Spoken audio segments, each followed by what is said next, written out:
नेपालमा आज थप 235 जनामा कोरोना संक्रमण, 4 जनाको मृत्यु। भारतको बिहार सहित 22 राज्यमा फैलियो ओमिक्रोन भेरिएन्ट। अमेरिका र युरोपमा कोरोना विस्फोट। अमेरिकामा एकै दिन भेटिए 5,72,000 संक्रमित, फ्रान्समा 2,06,000 नयाँ संक्रमित। अब विदेशबाट खोप नलगाई आउनेले पनि क्वारेन्टाइन बस्नु नपर्ने, सोझै घरमा गएर होम क्वारेन्टाइन बस्न पाउने। जिल्ला अदालत कास्कीबाट र्यापर लाउरेको लागि 8 दिन प्रहरी हिरासतमा राख्न अनुमति। सुस्मिताको कोठामा जाँदा पक्राउ परेका थिए लाउरे। माओवादी सदस्यले पुराण लगाउन र रिप लेख्न नपाउने। नेपालका ठूला राजनीतिक दलको महाधिवेशन। ओली र देउवा सजिलै उम्किए, प्रचण्डलाई कार्यकर्ताको र्याखर्याख्ती। खुमलटार छाडेर झुपडीमा बस्न तयार रहेको प्रचण्डको जवाफ। एमसीसी बारे प्रचण्डको अमूर्त जवाफ। धेरै बोल्दा देश नै खतरातर्फ जान्छ, पार लगाइन्छ। एमसीसी संसदबाट पारित हुने गृहमन्त्री बालकृष्ण खाँडको भनाई। चुनावपछि विशेष अधिवेशन गर्ने प्रचण्डको घोषणा। माओवादी केन्द्रीय सदस्य काठमाडौँमा बस्न नपाउने प्रचण्डको प्रस्ताव। बन्द सत्रमा प्रचण्डको जवाब। सबैको सुझाव समेट्छु, तर प्रतिवेदनमा व्यापक परिवर्तन हुन्न। निगमले 14-15वटा जहाज किन्ने। जहाज खरिद प्रक्रियामा अनियमितता भए झुन्डिन तयार रहेको मन्त्री आलेको भनाई। आँखामा आँसु झार्दै झाँक्रीले भनिन्, दुःखले निर्माण गरेको घरमा बस्न पाइएन। 10 महिनादेखि जेलमा रहेका उमाशङ्करलाई छुटाउन सर्वोच्चमा निवेदन। ललिता निवास प्रकरण 120 जना विरुद्ध पक्राउ पुर्जी। आजकै दिनबाट बिजुली गइरहने समस्या समाधान हुने कुलमान घिसिङको भनाई। राप्रपा नेतालाई रविन्द्र मिश्रको जवाफ। दुवै पार्टी मिलाएर नयाँ शक्ति निर्माण गर्न खुल्ला छौँ। एमाले अध्यक्ष केपी शर्मा ओलीको आरोप। प्रचण्ड माधव आफ्नै सेनापति विरुद्ध लागे, अब त्यो खतरा छैन। कमल थापाले निर्मल निवासको हस्तक्षेप भयो भन्नु, कार्यकर्ताको अपमान भएको राजेन्द्र लिङदेनको भनाई। मोहम्मद अफ्ताब आलम विरुद्धको मुद्दा आज पनि हेर्न नभ्याइनेमा पर्यो। सीके राउतका कार्यकर्ताद्वारा राजमार्ग अवरोध, सवारीहरू अल्पत्र। विदेशमा चिकित्सा शिक्षामा भर्ना भएका विद्यार्थीलाई स्वदेशमै अध्ययन गर्न दिने सरकारको निर्णय। नेपाली क्रिकेटको हविगत लक्ष्य विश्वकप। बन्द प्रशिक्षण हुनै लाग्दा पनि टिम लथालिङ्ग। पछिल्लो 24 घण्टामा थप 235 जनामा कोरोना भाइरस पुष्टि भएको छ। 7,885 जनाको पीसीआर परीक्षण गर्दा 224 जना र 1,199 जनाको एन्टिजेन परीक्षण गर्दा 6 जना गरी 235 जनामा कोरोना संक्रमण पुष्टि भएको स्वास्थ्य तथा जनसङ्ख्या मन्त्रालयले जनाएको छ। कोभिड-19 को नयाँ ओमिक्रोन भेरिएन्ट भारतको 22वटा राज्यमा फैलिएको छ। शुक्रबार बिहारमा 1 जना ओमिक्रोनको संक्रमण पुष्टि भएसँगै यो भेरिएन्ट 22 राज्यमा फैलिएको हो। शुक्रबार भारतमा अहिलेसम्मकै धेरै व्यक्तिमा ओमिक्रोनको पुष्टि भएको छ। पछिल्लो 24 घण्टामा 180 जनामा ओमिक्रोन संक्रमण पुष्टि भएको भारतीय सञ्चार माध्यमले जनाएका छन्। यो सँगै ओमिक्रोनका संक्रमितको संख्या 1,270 पुगेको छ। ओमिक्रोनका संक्रमित मध्ये सबैभन्दा धेरै दिल्लीमा छन्। यहाँ हालसम्म 263 जनामा यो भेरिएन्टको संक्रमण पुष्टि भएको छ। दोस्रो स्थानमा रहेको महाराष्ट्रमा ओमिक्रोनका संक्रमितको संख्या 252 जना पुगेको छ। ओमिक्रोनका संक्रमित फेला पर्ने पछिल्लो राज्य बिहार बनेको छ। यहाँ हालै दिल्लीबाट आएका एक पुरुषमा ओमिक्रोनको संक्रमण पुष्टि भएको हो। यसैबीच बिहारका मुख्यमन्त्री नीतीश कुमारले बिहारमा तेस्रो लहर सुरु भएको बताएका छन्। बिहारमा तेस्रो लहर आइपुगेको छ र डाक्टरहरू यसका लागि तयारी अवस्थामा छन्, उनले भनेका छन्। ओमिक्रोन भेरिएन्टले युरोप र अमेरिकालाई तहस नहस बनाएको छ। विगत 24 घण्टामा अमेरिकामा 5,72,000, फ्रान्समा 2,06,000, बेलायतमा 1,79,000, स्पेनमा 1,62,000 र इटालीमा 1,26,000 नयाँ संक्रमित थपिएका छन्। यहाँ कोरोनाको 5औं लहरका कारण लाखौं संक्रमित दर्ता भएका छन्। डब्ल्युएचओले पनि डेल्टा र ओमिक्रोन भेरिएन्टका कारण स्वास्थ्य प्रणाली नै विनाशकारी अवस्थामा पुग्ने गरी सुनामी आउने चेतावनी दिएका छन्। गत साता कोरोनाको विश्वव्यापी संक्रमणमा 11% को वृद्धि भएको थियो। अमेरिकामा फ्रान्सको भन्दा बढी संक्रमित थपिएका छन्। फ्रान्समा ओमिक्रोनले डेल्टालाई पछि पारेर सबैभन्दा संक्रामक भेरिएन्ट बनेको छ। देशको सार्वजनिक स्वास्थ्य एजेन्सीले यसबारे जानकारी गराएको हो। एजेन्सीका अनुसार गएका दिनहरूमा ओमिक्रोनको मामिलामा तीव्र वृद्धि भइरहेको छ। स्पेनमा विगत 24 घण्टामा 1,61,688 जना नयाँ संक्रमित थपिएका छन्। यही अवधिमा 74 जनाको मृत्यु समेत भएको छ। स्पेनमा मृत्यु हुनेको सङ्ख्या 79,405 पुगेको छ। हालसम्म स्पेनमा 62,94,745 जना कोरोनाको सङ्कटमा परेका छन्। अमेरिकामा कोरोना र ओमिक्रोनको बढ्दो मामिलाको असर हवाई उडानमा परेको छ। न्युयोर्क टाइमका अनुसार बिहिबार राति जारी रिपोर्ट अनुसार देशमा करिब 1,000 उडान रद्द गरिएका छन्। यसकारण बिदाको समयमा यात्री निकै तनावमा परेका छन्। एयरलाइन्स कम्पनीसँग कर्मचारीको कमी भइरहेको छ। कम्पनीले निकै कोसिस गरे तर यति हुँदाहुँदै पनि कर्मचारीको कमी भइरहेको छ। यद्यपि खराब मौसम पनि उडान रद्द हुने एक प्रमुख कारण बनेको छ। अमेरिकामा ओमिक्रोनको बढ्दो मामिलाका कारण कोरोना केसमा लगातार वृद्धि भइरहेको छ। न्युयोर्क टाइमका अनुसार बुधबार यहाँ कोरोनाको रेकर्ड 4,88,000 नयाँ संक्रमित रहेको छ, जबकि 1,207 जनाको मृत्यु भएको छ। मङ्गलबार यहाँ 3,88,000 कोरोना संक्रमित भेटिएका थिए। अमेरिकामा पछिल्लो 2 हप्ताभित्र अस्पतालमा भर्ना हुनेको सङ्ख्यामा 11% वृद्धि भएको छ। सरकारले नेपाल प्रवेश गर्न सहज बनाउने निर्णय गरेको छ। विभिन्न देशमा कोरोनाको नयाँ भेरिएन्ट ओमिक्रोनको जोखिम बढेपछि गत मङ्सिर 16 गतेदेखि नेपाल प्रवेशमा कडाई गर्ने निर्णय भएको थियो। तर प्रधानमन्त्री तथा मन्त्री परिषदको निर्णयअनुसार गृह मन्त्रालयले शुक्रबार विभिन्न निकायलाई पत्राचार गर्दै नेपाल प्रवेशमा सहज बनाउन निर्देशन दिएको हो। मन्त्री परिषदको पुस 8 गते बसेको बैठकले यसअघि जारी गरेको आदेश संशोधन गर्ने निर्णय गरेको हो। अब पूर्ण खोप लगाएको 14 दिन पुगेका र 72 घण्टाको PCR परीक्षण रिपोर्ट नेगेटिभ भएका नेपाली नागरिक र कूटनीतिक अथवा अफिसियल पासपोर्ट वा आवासीय भिसा प्राप्त गरेका विदेशी नागरिकले होटल क्वारेन्टाइन बस्नु नपर्ने भएको छ। उनीहरूलाई घरमै क्वारेन्टाइन बस्ने गरी प्रवेश अनुमति दिने निर्णय गरेको छ। खोपको मात्र पूरा नगरेका वा खोप लगाएको 14 दिन नभएका नेपाली नागरिकको प्रवेश बिन्दुमा एन्टिजेन परीक्षण गर्ने र नेगेटिभ देखिए घर पठाउने निर्णय भएको छ। यस्तै खोपको मात्रा पूरा नगरेका विदेशी कूटनीतिक नियोग वा अफिसियल भिसा प्राप्त गरेका विदेशीलाई नेपाल प्रवेश बिन्दुमा एन्टिजेन परीक्षण गर्ने र रिपोर्ट नेगेटिभ देखिए होम आइसोलेसनमा पठाउने निर्णय भएको छ। यसअघि सरकारले कोभिड-19 को नयाँ भेरिएन्ट ओमिक्रोनको संक्रमणको जोखिमका कारण 9 देशबाट नेपाल प्रवेशमा रोक लगाउने निर्णय गरेको थियो। सरकारको यो निर्णय मङ्सिर 16 गते राति 12 बजेबाट लागू भएको थियो। ओमिक्रोनको संक्रमण देखिएका हङकङ, दक्षिण Africa, Botswana, Zimbabwe, Namibia, Lesotho, Mozambique र माल्दीवबाट नेपाल आउन रोक लगाउने निर्णय भएको हो। तर उक्त निर्णय सरकारले संशोधन गर्दै सहज बनाएको हो। यी देश ट्रान्जिट भएर नेपाल आउनेलाई पनि रोक लगाइएको थियो। ती मुलुक भ्रमण गरेकालाई पनि मङ्सिर 16 गते राति 12 बजेदेखि नेपाल प्रवेशमा रोक लगाउने मन्त्री परिषदले निर्णय गरेको थियो। त्यतिबेला ट्रान्जिट परेका यात्रुले समेत नेपाल आएपछि आफ्नै खर्चमा अनिवार्य रूपमा 7 दिन होटल क्वारेन्टाइनमा बस्नुपर्ने थियो। संक्रमणको जोखिम भएका देशबाट नेपाल आउनेलाई अनअराइभल भिसा नदिने पनि सरकारले निर्णय गरेको थियो। खैरो हिरोइन किन्न जाँदा पक्राउ परेका र्यापर आशिष राणा सहित 4 जनालाई जिल्ला अदालत कास्कीले 8 दिन हिरासतमा राखेर अनुसन्धान गर्न म्याद दिएको छ। अदालतले शुक्रबार जिल्ला प्रहरी कार्यालय कास्कीलाई उनीहरूलाई न्यायिक हिरासतमा राख्न म्याद दिएको हो। जिल्ला प्रहरी कार्यालय कास्कीको प्रहरीको टोलीले लाउरेसहित ध्रुवबहादुर थापा, बिक्की भनिने नवीन कुमार गुरुङ र सुस्मिता गुरुङलाई बिहिबार पक्राउ गरेको थियो। प्रहरीका अनुसार प्रहरीले प्रारम्भमा बिक्की भन्ने नवीन गुरुङलाई पक्राउ गरेको थियो।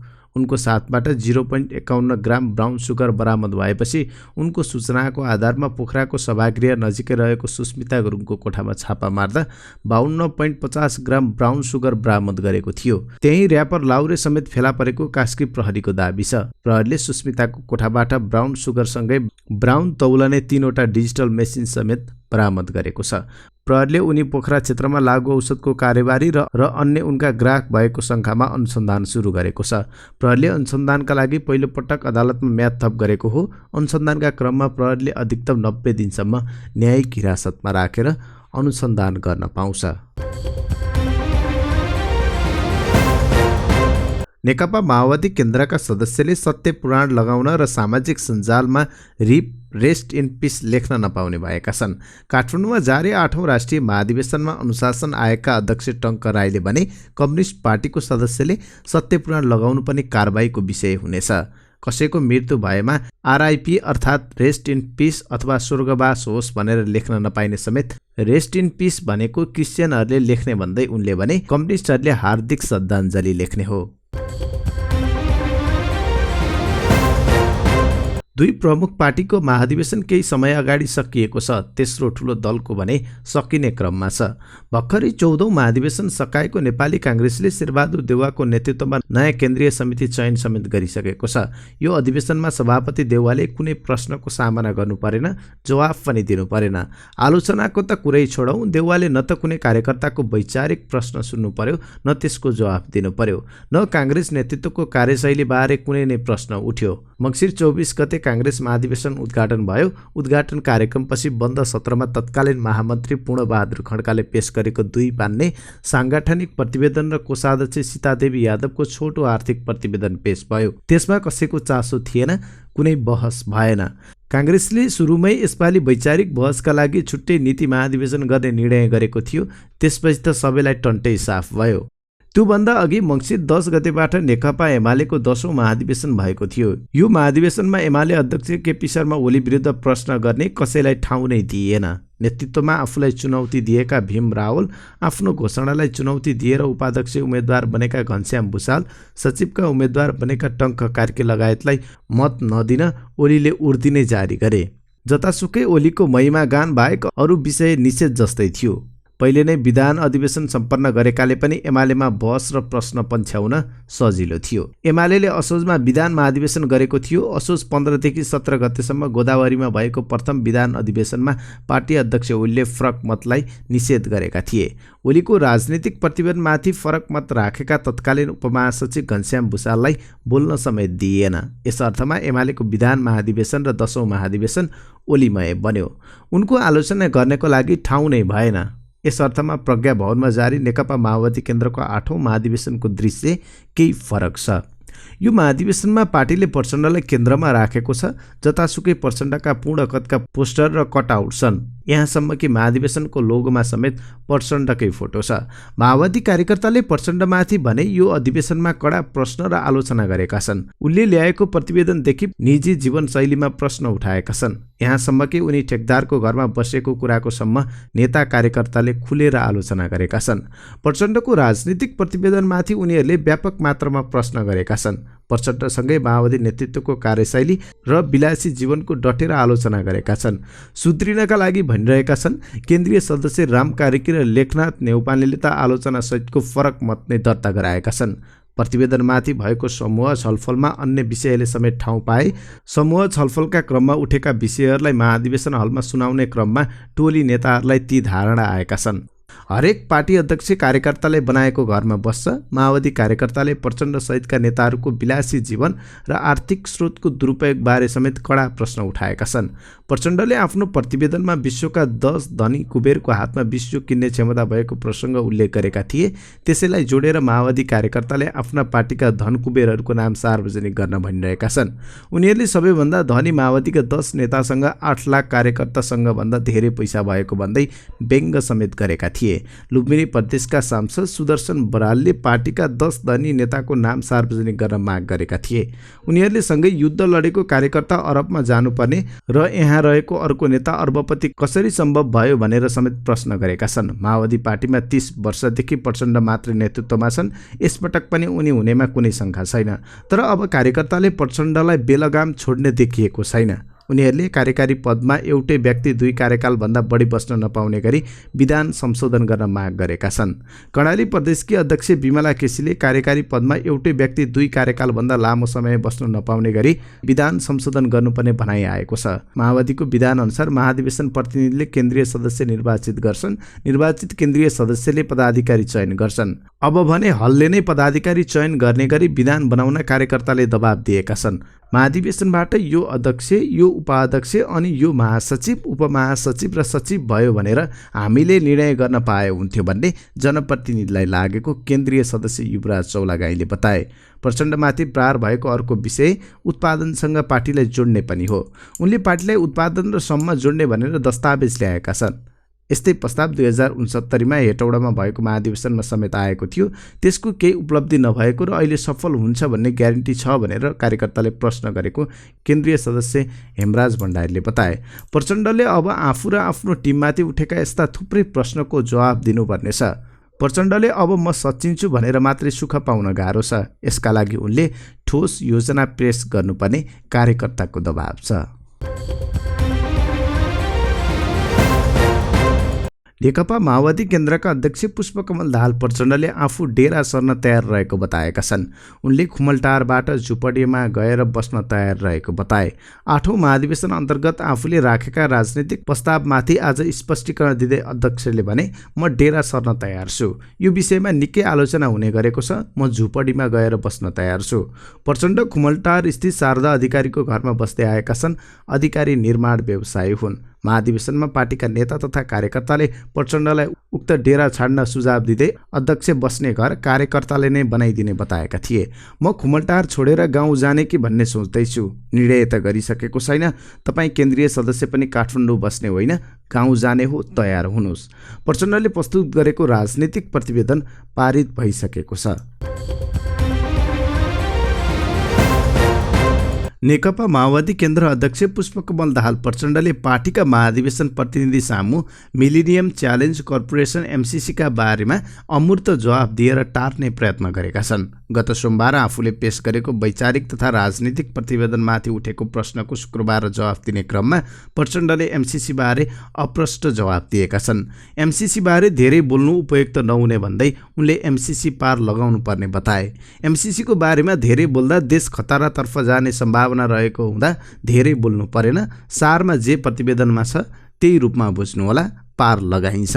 एमसिसी पार लगाउने भन्ने प्रचण्डको जवाफको आशय पारित गर्ने वा खारिज गर्ने हो भन्ने स्पष्ट हुन नसकेको महाधिवेशन प्रतिनिधिहरू बताउँछन्। उनको सो धारणा एमसिसी खारेज गर्नुपर्ने केही महाधिवेशन प्रतिनिधिको बुझाइ छ भने अधिकांश अलमलमा परेका छन्। गृहमन्त्री बालकृष्ण खाँडले सबै दलको सहमतिमै एमसिसी सदनबाट पारित हुने विश्वास व्यक्त गरे। उनले एमसिसी देश र जनताका लागि भएको तर्क गर्दै त्यसमा असहमत हुने दललाई पनि सहमतिमा ल्याएर अगाडि बढाउने बताए।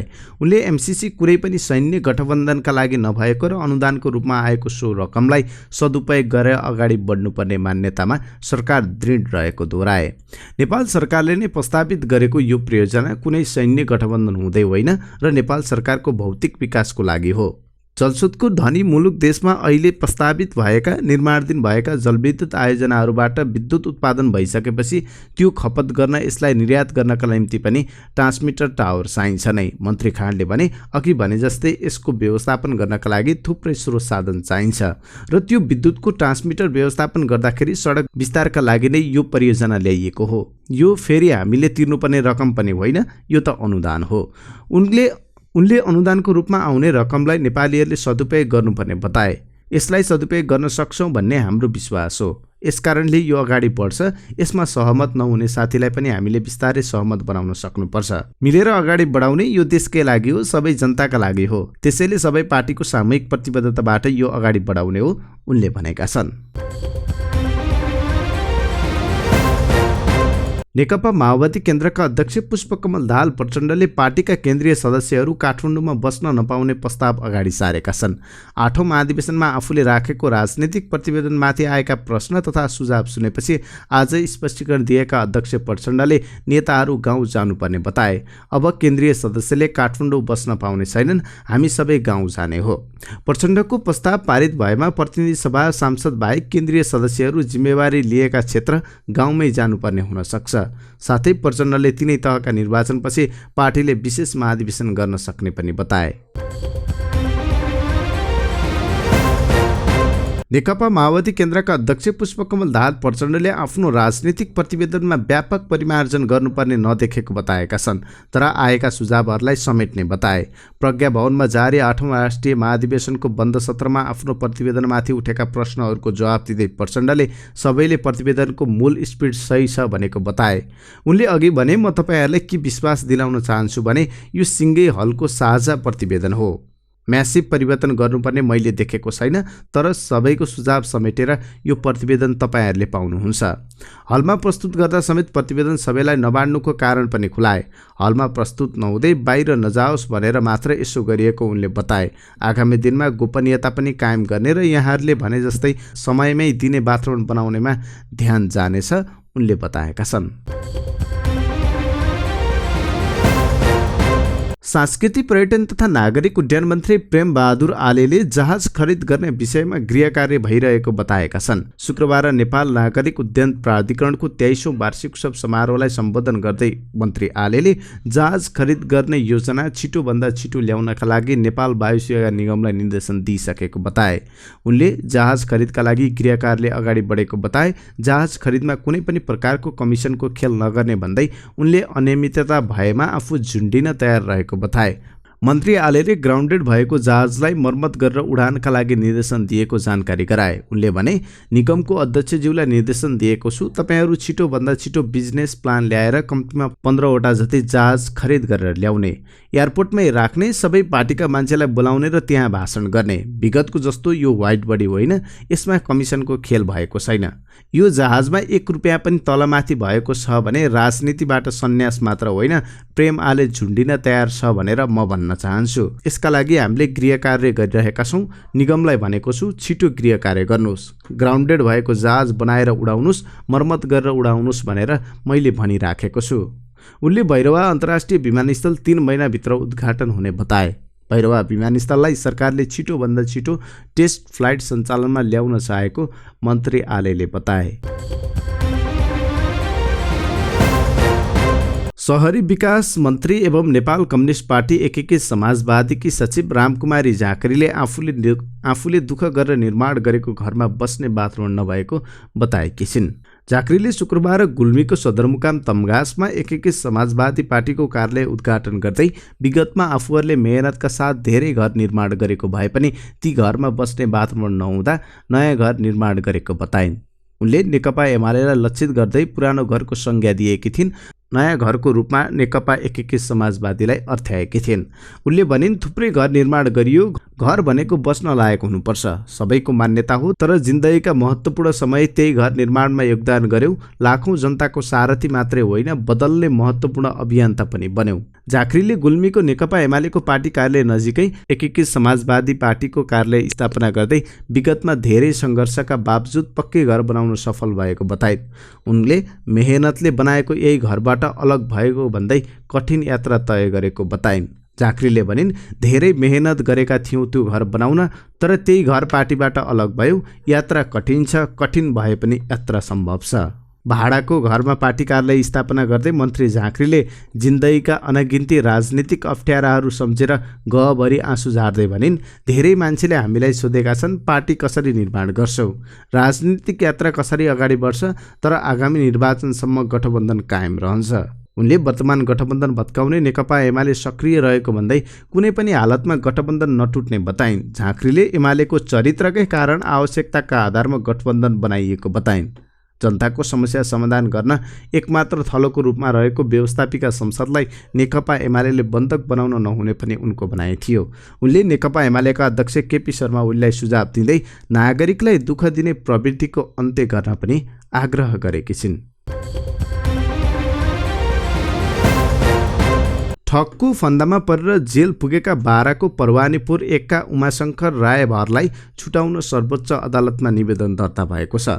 10 महिनादेखि नक्खु कारागारमा थुनामा रहेका रायभरले अधिवक्ता राधिका खतिवडाको सहयोगमा सर्वोच्च अदालतमा बेरितको आदेश बदर गर्न निवेदन दिएका हुन्। राजस्व अनुसन्धान विभागको अनुसन्धानपछि उच्च अदालत पाटनमा रायभर विरुद्ध राजस्व छली मुद्दा दर्ता भएको थियो। एलानी जग्गामा बनेको कच्ची घरमा बस्ने, साँझ बिहान हातमुख जोड्न पनि धौधौ पर्ने परिवार रायभरमाथि करिब 28 करोड रुपियाँ राजस्व छली गरेको अभियोग लगाइएको छ। त्यही अभियोगमाथि सुनवाई गर्दै उच्च अदालत पाटनका न्यायाधीश अच्युत विष्ट र दिपेन्द्र बमको इजलासले गत वर्षको फागुन 19मा रायभरलाई 75 लाख रुपियाँ धरौटी माग गर्न आदेश दिएका थिए। उक्त धरौटी रकम बुझाउन वा जेठा जमानत वा बैंक जमानत राख्न नसकेपछि उनलाई थुनामा पठाउन दिएको आदेश बमोजिम रायभर नक्खु कारागारमा थुनामा छन्। तत्कालीन समयमा काठमाडौँ कोटेश्वरमा बस्दै आएका सर्लाहीको साबित गौतडा गाउँपालिका 6 हाल गैतडा नगरपालिका 8 का सरोज कुमार मिश्रले रयभरको नागरिकताको फोटोकपी लिएर काठमाडौँमा ब्लू क्रस ट्रेडर्स र जेन सप्लायर नामका 2 कम्पनी दर्ता गराएका थिए। साथै मिश्रले नै सिटिजन्स ब्याङ्कमा खाता खोलेर ब्याङ्क सम्बन्धी सम्पूर्ण कारोबारको अख्तियारी आफैले लिएका थिए। राजस्व अनुसन्धान विभागको अनुसन्धान प्रतिवेदन आफैमा प्रमाण नहुने, त्यसमा अनुसन्धानको आधार बनाएर थप प्रमाणले प्रमाणित गर्नुपर्नेमा त्यसो नगरी आफूलाई थुनामा राख्ने आदेश गैर कानुनी भएकाले बदर गर्न माग गरेका छन्। निवेदनमा आफ्नो आर्थिक हैसियतले धान्न र तिर्न नसक्ने धरौटी माग गर्ने र त्यसो गर्न नसकेका कारणले मात्र थुनामा बस्न बाध्य पार्ने उच्च अदालतको आदेश न्यायोचित नभएको भन्दै त्यसमा बदर गर्न माग गरिएको छ। कारागार कार्यालय नक्कु मार्फत रायभरले सर्वोच्च अदालतमा निवेदन दिएका छन्। अब उनको निवेदनमा पछिल्लो सुनवाईपछि सर्वोच्च अदालतले उच्च अदालतसँग कैफियत प्रतिवेदन माग गर्नेछ। उक्त प्रतिवेदनमा उच्च अदालतले मुद्दा सम्बन्धी समुद्र मिसिल र रायभरलाई थुनामा पठाउने आदेश गर्नुको कारण खुलाएर पठाउनुपर्छ। यसपछि सर्वोच्च अदालतले थप सुनवाई गरेर रायभरलाई तारेकमा छाड्ने, धरौटी रकम घटाइदिने वा उच्च अदालतले माग गरेको धरौटी रकमलाई कायमै राख्ने मध्ये कुनै एक निर्णय दिनेछ। राजस्व छलीका मुख्य अभियुक्त मिश्र लगायतका व्यक्ति गत वर्षदेखि नै फरार रहेका छन्, तर त्यसको मूल्य उमाशङ्कर जस्ता निमुखाले चुकाउनु परिरहेको छ। ललिता निवास जग्गा अनियमितता गरेको अभियोगमा काठमाडौँ जिल्ला अदालतले 120 जना विरुद्ध पक्राउ पर्ची जारी गरेको छ। गत आइतबार यता पहिलो पटक 77 जना र त्यसपछि 45 जना र 8 जना गरी पक्राउ पूर्जी जारी गरिएको उच्च अदालतका सुरेतदार धनेन्द्र इटैनीले जानकारी दिए। सरकारी जग्गा कृत्य प्रकरणमा उच्च पदस्थ कर्मचारी, भूमाफिया तथा व्यापारी समेत जोडिएका थिए। सो प्रकरणलाई नेपाल प्रहरीको केन्द्रीय अनुसन्धान ब्युरोले अध्ययन गरिरहेको छ। नेपाल विद्युत प्राधिकरणका प्रमुख कार्यकारी अधिकृत कुलमान घिसिङले बिजुली गइरहने समस्या समाधान हुने दावी गरेका छन्। विद्युतको खपत बढेकाले ट्रान्सफर्मर परिवर्तन गर्नु परेकाले बेला बेला विद्युत जाने गरेको उनले बताए। शुक्रबार प्राधिकरणमा आयोजित पत्रकार सम्मेलनमा प्रमुख कार्यकारी अधिकृत घिसिङले विगत 3-4 दिनदेखि विद्युत आपूर्तिमा केही समस्या देखियो भन्ने जनगुनासोहरू आयो। यो समस्या देशैभित्र सबैतिर भएको समस्या होइन, सप्लाई नपुगेका हुनाले आपूर्ति नभएको पनि होइन। बेलुकाको पिक लोड अहिले करिब 1700 मेगावाट र बिहानको करिब 1500 देखि 1600 मेगावाट रहेको उनले सुनाए। अप्पर तामाकोसी आइसकेपछि बिहान र बेलुकाको लागि सहज भएको भन्दै उनले भने, लोड अनुसार हामीले ट्रान्सफर्मर फेर्ने काम गरिरहेका छौँ। केही फिडरहरूमा पनि आगलागी भयो। आजसम्म उपत्यकामा ट्रान्सफर्मरहरू परिवर्तन भइसक्ने भएकाले विद्युत जाने समस्या नहुने उनले दावी गरे। राष्ट्रिय प्रजातन्त्र पार्टी राप्रपाले विवेकशील साझा पार्टीलाई मिलेर जाने प्रस्ताव राखेको छ। राप्रपा अध्यक्ष राजेन्द्र लिङदेन समान विचार भएका दलहरूसँग बनाएको वार्ता टोलीका संयोजक एवं महामन्त्री धवल शमशेर राणालाई लिएर विवेकशील साझाका अध्यक्ष रविन्द्र मिश्रलाई भेट्न पुगेका थिए। मिश्रको निवासमा भएको भेटमा राप्रपाका नेता द्वयले मिलेर जाने प्रस्ताव गरेका थिए। जवाफमा मिश्रले दुवै पार्टी एक आपसमा मिसिने सम्भावना नरहेको बताए, तर आफूहरूले वैकल्पिक शक्तिहरूको ध्रुवीकरण को प्रयास गर्दै आएकाले दुवै पार्टी मिलाएर नयाँ शक्ति निर्माण गर्न खुल्ला रहेको बताएका छन्। राप्रपासँग पार्टी एकता तत्काल सम्भव छैन, किनकि यस संसार वार्ता भएको पनि होइन। शिष्टाचार भेटका क्रममा राष्ट्रिय राजनीतिबाटै कुराकानी भएको र यस क्रममा सहकार्यको विषय आएको हो। विवेकशील साझाका प्रवक्ता शरदराज पाठक भन्छन्, राप्रपासँग सहकार्यबारे पार्टीमा छलफल भएको छैन। रविन्द्रजीले नयाँ शक्ति निर्माण गर्ने ढोका खुल्ला छ भन्ने सन्देश मात्र दिनुभएको हो। नेकपा एमालेका अध्यक्ष एवं पूर्व प्रधानमन्त्री केपी शर्मा ओलीले अहिलेको माओवादी केन्द्रका अध्यक्ष पुष्पकमल दाहाल प्रचण्ड र नेकपा यसका अध्यक्ष माधव कुमार नेपाललाई सेनापति विरुद्ध लागेर आफ्नै सरकार ढालेको आरोप लगाएका छन्। अङ्ग्रेज युद्धका बेलामा बङ्गालका प्रधान सेनापतिले विरोधीसँग मिलेर आफ्नालाई नै हराएको उदाहरण दिँदै ओलीले प्रचण्ड माधवप्रति कटाक्ष गरेका छन्। काठमाडौँमा वैदेशिक रोजगारबाट फर्केकाहरूको भेलालाई सम्बोधन गर्दै अध्यक्ष ओलीले आफ्नो नेतृत्वको सरकारले देशमा थुप्रै विकासका काम गरेको र यसलाई सहन नसकेर आफ्नाहरूले नै सरकार ढालेको आरोप लगाएका हुन्। देशमा विकास भइरहेको थियो, सडक बनिरहेका थिए, खानीहरू पत्ता लाग्दै थिए, तर हामीले गरेका राम्रा कामलाई आफ्ना बनाउँदाहरूले नै देख्न सकेनन्, उनले भनेका छन्। अहिलेको सरकार विदेशीलाई विदेश पठाउने दलाल जस्तो भएको उनको भनाइ थियो। पछिल्लो पटक सरकारसँग भएको एक सम्झौतामाथि टिप्पणी गर्दै ओलीले भने प्रधानमन्त्रीले 7वटा माग पूरा गर्न 9 बुँदे सम्झौता गर्नुभएछ। विद्यार्थी विदेश पठाउने दलालीको रूपमा काम गरिरहेको छ। भेलामा गण्डकी कङ्ग्रेसका नेता बेनीराम थारूसहित 300 जना विभिन्न पार्टी परित्याग गरी एमालेमा प्रवेश गरेका थिए। पूर्व मन्त्री एवं नेपाली कङ्ग्रेसका सांसद मोहम्मद अफ्ताब आलम विरुद्धको मुद्दा हेर्न नभ्याइने भएको छ। न्यायाधीशहरू हरिश कृष्ण कार्की र प्रकाश कुमार ढुङ्गानाको संयुक्त इजलासमा परेको आलम विरुद्धको विस्फोटक पदार्थ बम समेतको प्रयोग गरी ज्यान मार्ने उद्योगको मुद्दा हेर्न नभ्याइने भएको छ। सुनवाईको तेस्रो नम्बरमा तोकिएको भए पनि शुक्रबार भएकाले इजलासले 2वटा मुद्दाको मात्र सुनवाई गरेको थियो। कार्की र ढुङ्गानाको संयुक्त इजलासमा आज 25वटा मुद्दा परेको थियो। यसअघि पनि आलम विरुद्ध को मुद्दा पटक पटक हेर्न नभ्याइने गरी स्थगित गरिएको छ।